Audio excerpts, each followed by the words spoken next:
Welcome to this week's Halloween edition of the Arcane Forge. My name's Strad von Zarovich. Unfortunately, Josh can't be here today, but I've come all the way from the Ravenloft universe just to cover him. This week, in the lead up to Halloween, we'll be covering some horrific topics. In specific, this week we'll be talking about the top 5 most horrifying players you can encounter in Dungeons & Dragons. Before we get started though, with our countdown, if you enjoyed this video, make sure to leave a little like down below, favourite this video, and share it with all the people that you've beguiled, all of your thralls, necromantic pets, and acolytes. The Arcane Forge has only recently been risen from the dead, and needs all the help it can get in order to reach its true vicious potential. Anyway, let's get started with number 5. 5.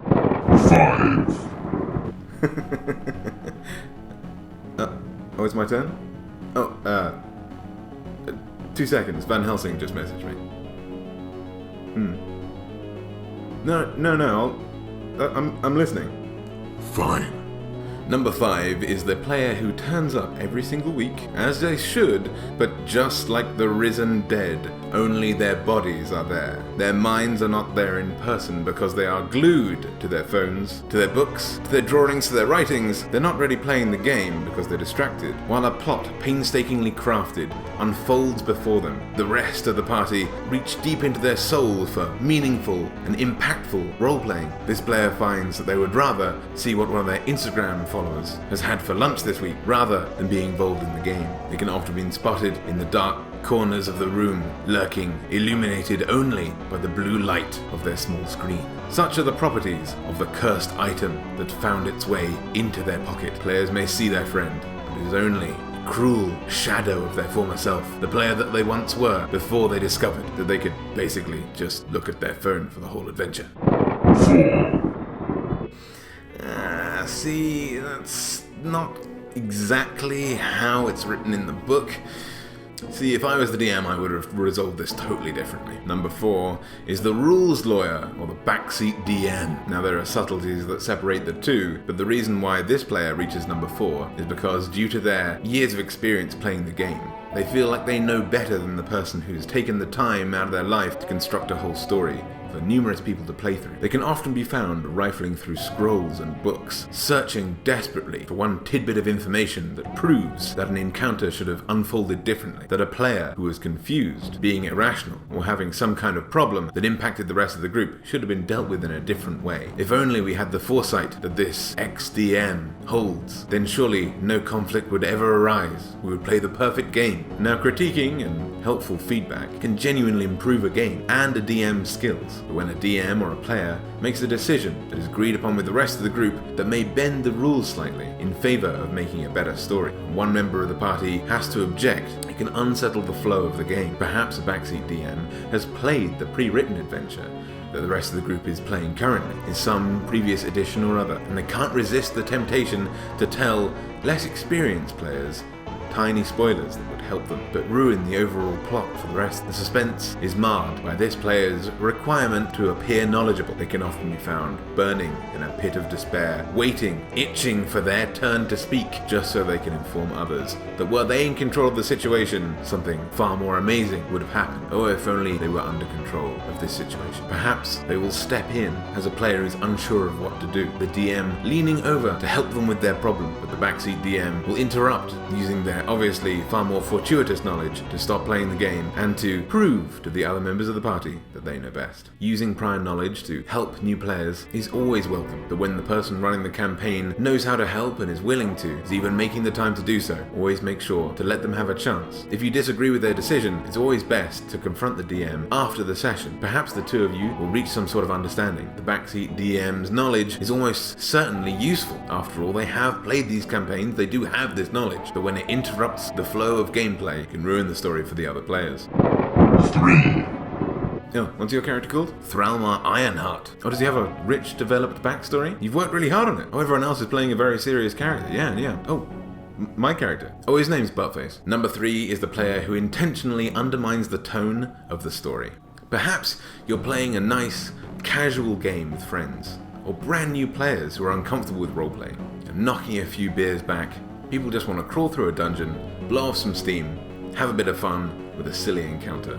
Along comes a supremely theatrically acted an intense character, while the rest of the group simply wants to have fun. This player is so emotionally invested in the character that they've made that they can't even break out of their voice, their accent, and dialect. When the pizza delivery man turns up, he's quite shocked to see a person dressed in elf ears screaming that the undead are coming. Perhaps the tone is the other way. The DM has spent months or years handcrafting a particular story, intending to make an interesting and insightful campaign that will last for years of the player's game time. All the other players in the party have come up with thematic, interesting, well-rounded characters who all have interesting backstories that are in some way intrinsically tied to the plot. They are part of this handcrafted game world. And along comes that one player who absolutely can't stand that anyone would take this game so seriously. And while Aegwyn, Fasamir, Baldur and Garrock all march into the alabaster city of Thorovia, the center of a large spanning empire set in a high fantasy medieval world, Nigel the chartered accountant seems to want to be skipping behind them, using references to things from our world that would in no way have any impact on this serious and well-intentioned story. They aim to be the comic relief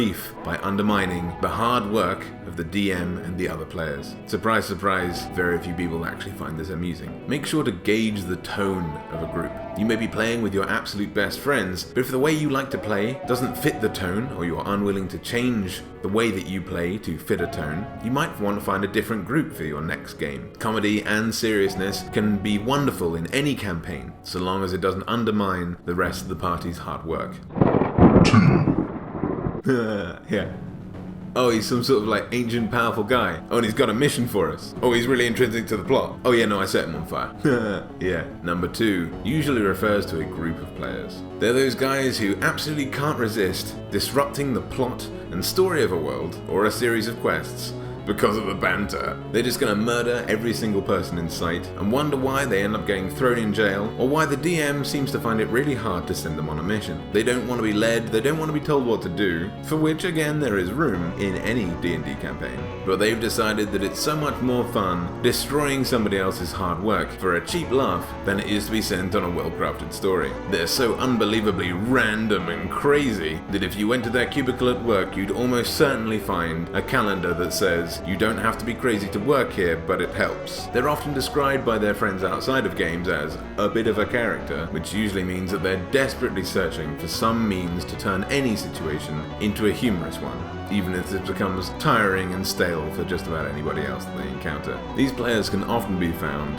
encircling a DM who is pulling their hair out, wondering why they spent the last week not watching that Netflix series that they're obsessed with in favor of writing a plot for their friends to play through, only to have it utterly destroyed. A good way to curb this behavior is to talk to the players and find out what kind of game they exactly want to play. You might find that the seriousness of the setting that you're writing, if you are the DM, isn't in line with what the players want to accomplish. Although they may not be showing appreciation for any of your hard work, it might be because they prefer to be playing a few rounds of a computer game or a board game. Ask them what they prefer to be doing. If what they would prefer to be doing is murdering everyone that you come up with for a story and destroy your hard work, it might be time to reassess the people that you're playing with. Those people are only deriving pleasure from destroying your hard efforts. And I mean, I do that, but then I'm the final boss in a D&D encounter. And it's best not to play D&D with people who are lawful evil in real life. And definitely not if they're chaotic evil, because then nothing will get done, other than you wondering why you spend any time on this at all. 1.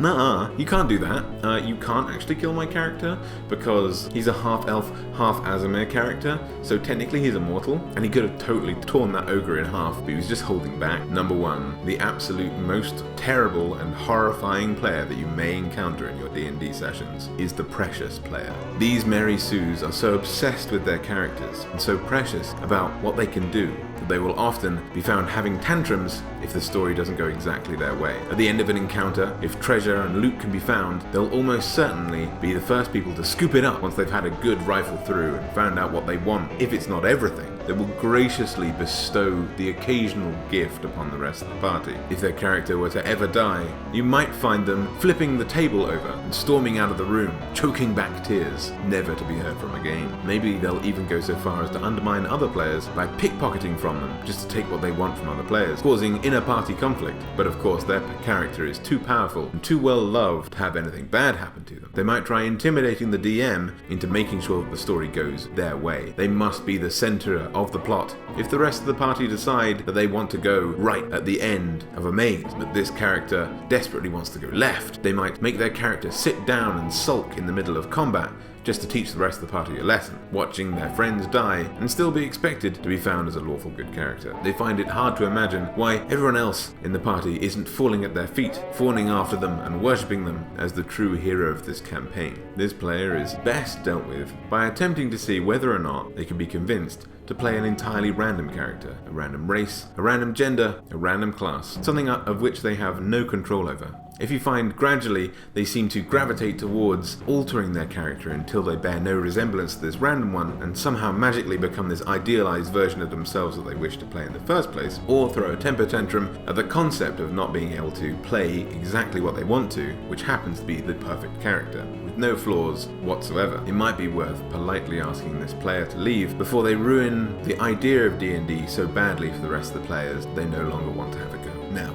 I need to stress that all of these players are extremely rare. Over the many years that I've been playing this game, I've encountered a few of them. Hell, I've even been someone. I can barely resist being a backseat DM myself, and often have to rein myself back in and apologize frequently for just wanting to get a word in. But so long as you're self-aware as a player, or as a DM, you know how to speak to your players and get to the root of what they actually want to accomplish, and why they're behaving in a way that you may find disruptive. Even if you do encounter any of these people, these problems can usually be resolved. If they refuse to change their ways and continue to be a blight upon all other players, then just remember to banish them to the Shadowfell where they belong. I hope you enjoyed this list. Maybe when Josh is back, we'll have a go at making one of the top 5 worst types of DM as well. Make sure to leave a little thumbs up if you think that might be a good idea or something you'd like to see. Or if you have any other ideas for lists like this that you'd like to see, make sure to leave it in the comments below, or on any of our social media, the links to which happen to be in the description box below.